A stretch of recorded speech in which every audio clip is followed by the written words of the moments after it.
সবাই কেমন আছেন? আশা করি সবাই ভালো আছেন। আজকে আমি আমার বাগানে পানি দিচ্ছি। কারণ আজকে প্রচন্ড রোদ। মাটিতে পা রাখা যাচ্ছে না। এই গরমের মধ্যে একদম খরা থাকার কারণে, বৃষ্টি না হওয়ার কারণে গাছগুলো প্রায় মরে যাচ্ছিল। তাই আজকে ভাবলাম যে গাছের মধ্যে পানি দেই। পানি না দিলে গাছগুলো ভালো হবে না। এগুলো হচ্ছে সুপারি গাছ, যাতে ছায়া দেয়। এইজন্য সুপারি গাছগুলো বোনা হয়েছে। আর মাঝে মধ্যে পান খাওয়ার অভ্যাস আছে। এটা হচ্ছে সেই শশা গাছ। শশা গাছ থেকে আজকেও একটা শশা ছিললাম। বেশ মজা লাগলো শশাটা।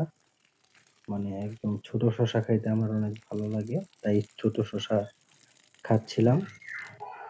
এটা হচ্ছে কয়েকটা বেগুন গাছ বুনছি। বেগুন গাছও ভালোই বেগুন ধরেছে।